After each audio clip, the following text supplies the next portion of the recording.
97, and we are going to do another On the Tracks podcast. I am joined by. Thomas. Arblox. Hello. And Arblox. Okay. And we're just going to hop into it. So, our first subject is the Swedes and the characteristics of the TDs and heavies. Arb, I know you know lots about the Swedes, so you can go. Okay, first of all, I love the Swedes. They are going to be definitely my main sets of tanks that I use. They're awesome, and I absolutely adore the STRV-74, the Tier 6 Swedish medium.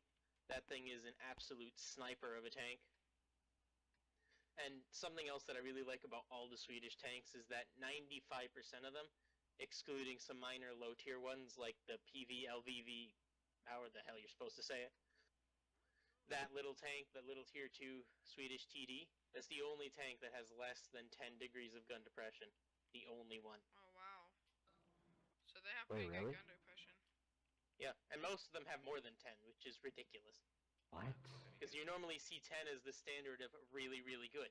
And me and R were just recently messing around with the Tier 6, 8, and 10 TDs. And the hydraulics on those are very interesting in the siege mode.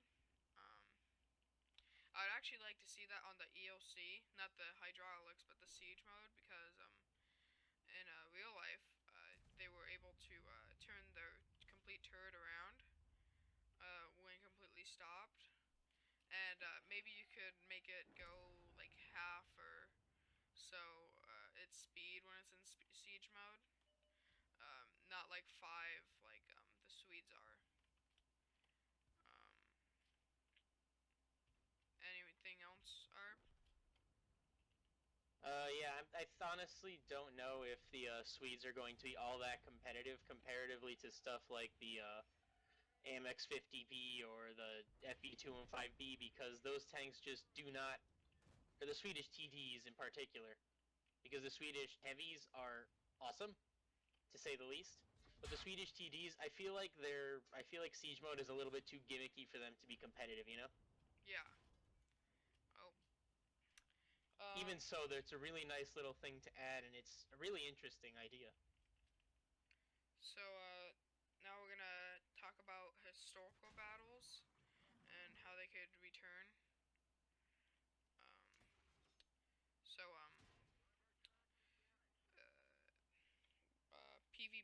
PvE, historical battles, are, Alright. Yeah. I love the idea of historical battles being PvE, because you could have stuff like boss battles, or you have like 4 or 5 M4 Shermans with the short 75, and then you have stuff like, then you have to run into like a couple tigers and you have to take them out. I feel like that would be an awesome addition. Really difficult too. Tom, what are your opinions on this? I feel like that'd be pretty fun to play. You get to explore all the individual characteristics of each tank and gun, and back in, say, World War II, World War One, when they first got, or when they had the original tanks, and I feel like that'd be really fun gameplay. Be really exciting. I agree. So you said something about boss battles, Arb, and, my note here, has that, and, I was thinking of having, like, specific players, play, like, super tanks like the KV-6 with, like, 3 guns on it, and, have someone driving in it, and, guns maybe,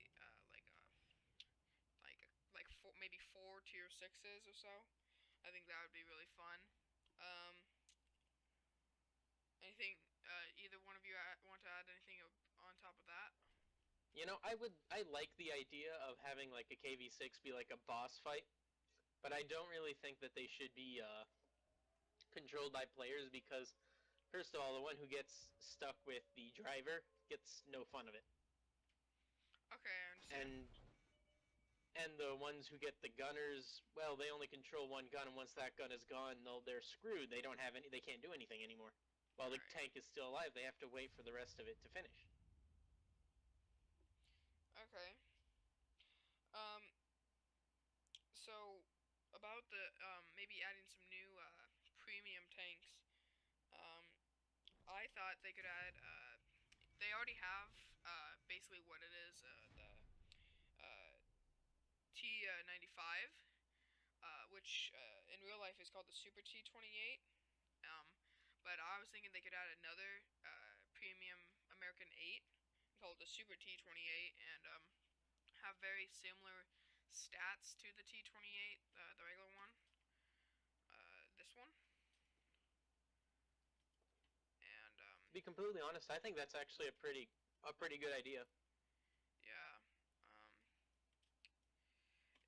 um, it might give an option for some players who haven't really experienced a slow TD at tier 8 to see how it is because I've played quite a few battles in both my T28 and T28 Proto, and I've done pretty good in both of them. But we also have another Russian tank called the T42. Arb knows a lot more about this one. It's actually called the T42 Super Heavy Tank. Arb, do you want to take over? Alright, well, the T-42 is a 5-turreted tank, of course. In World of Tanks, you're only going to be controlling the top turret, the top and main one. The one that I think has a 107 mil gun, so it's going to be a tier 6 or 7 tank. And it should have an abnormally large amount of HP because it is an abnormally large tank, like the TOG.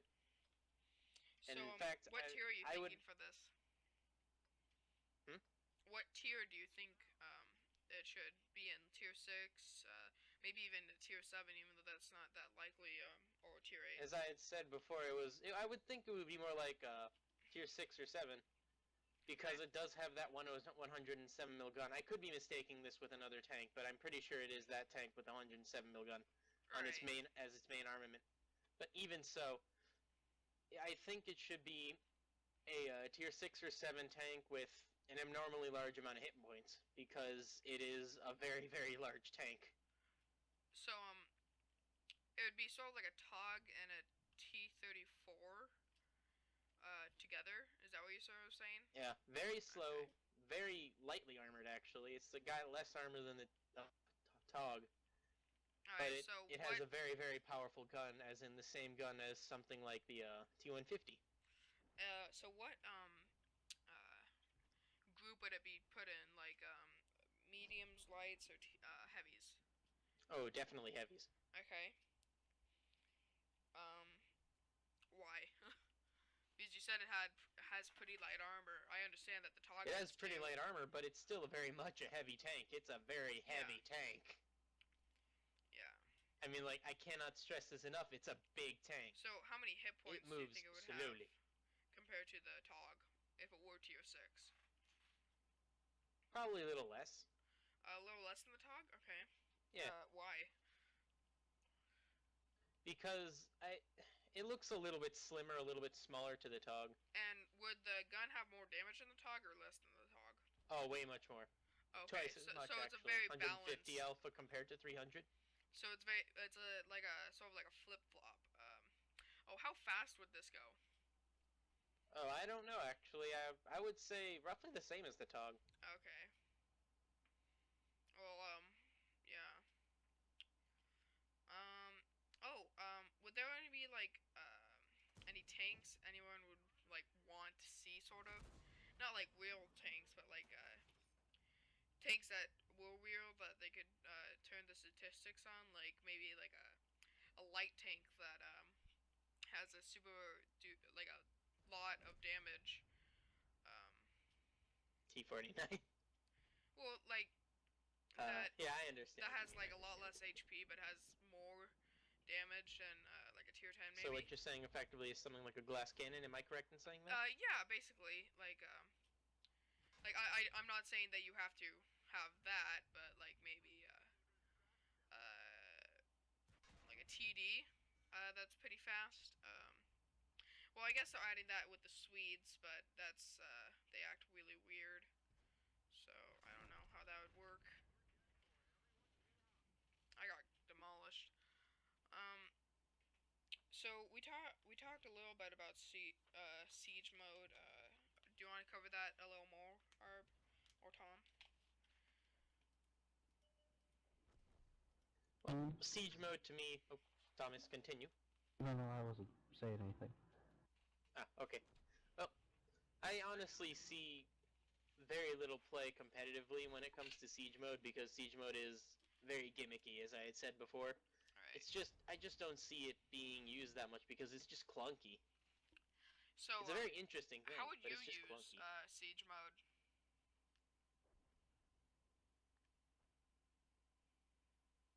It would also be fun to see siege mode on the Death Star. That would be interesting. Yeah, because if it went into siege mode, it would obviously have to go basically 0 kilometers per hour. But so But does it have the same situation as the ELC?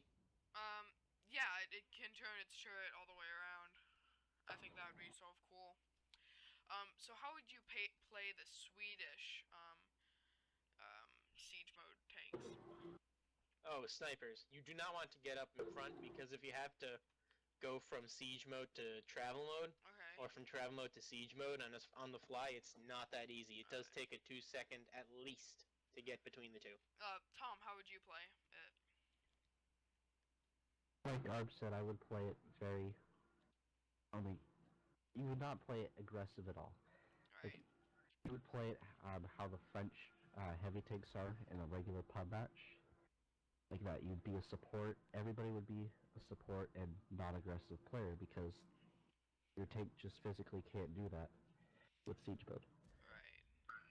So I would probably play it like I'd probably get into a building that I'm surrounded by 3 sides and be in siege mode obviously.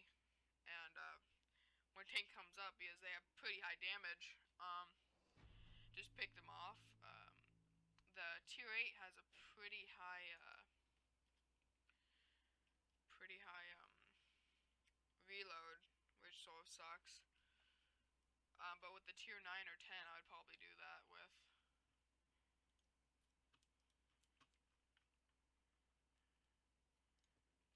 Any thoughts?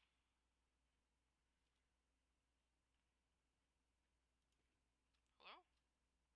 I really like the idea of siege mode, but I just don't think it's going to work too well. For competitive, would you like to see a lower tier siege mode, like lower than the ELC, or I think the ELC would be about the lowest as I would expect it to go, okay. as I would hope for it to go, because any lower it's just kind of pointless. Well, it would be probably nice to get inexperienced siege players that don't really know about the test server to learn about siege mode with a lower tier tank, like maybe a tier 3 or 4. Because the ELC is quite expensive when you're a lower tier. Especially Yeah, but going through funnily the enough, tank. it actually is probably the cheapest tier 5 tank. Are you sure about that? Yeah. Well, you have to grind through the duck tank, so that's sort of. That's true. Grinding through the duck tank is not fun. This is correct. We covered historical battles quite briefly. Does anyone have anything else to add on to that? How about some of the scenarios that you could have? You could have stuff like when the Germans first ran into the T-34 and the KV-1, when they had like the 37 mil armed Panzer IIIs and the short 75 mil armed Panzer IVs. Excuse me. You That's could have actually like very players being in interesting. the KV-1s and stuff like that, have AI BT-7s and things like that getting wrecked in front, and then you could have the KV-1s and T-34s just sort of raffle stomp whichever just took them over, Right. like, and have increasing difficulty as per se, Right. as in increasing difficulty as in like have more and more of those tanks, and have like medium to hard they would be using APCR instead of AP. You know. Okay. That would actually be very interesting to see in a battle. Especially against AI, that would be very odd. Um, does anyone just have anything to say, just on their mind? I should have gotten the STRV M4257 when it was on sale because that thing would have been really good for training Swedish crew members because Swedish crews don't really need that many crew members, which is weird. That is odd. Tom, do you have any final thoughts? Nope.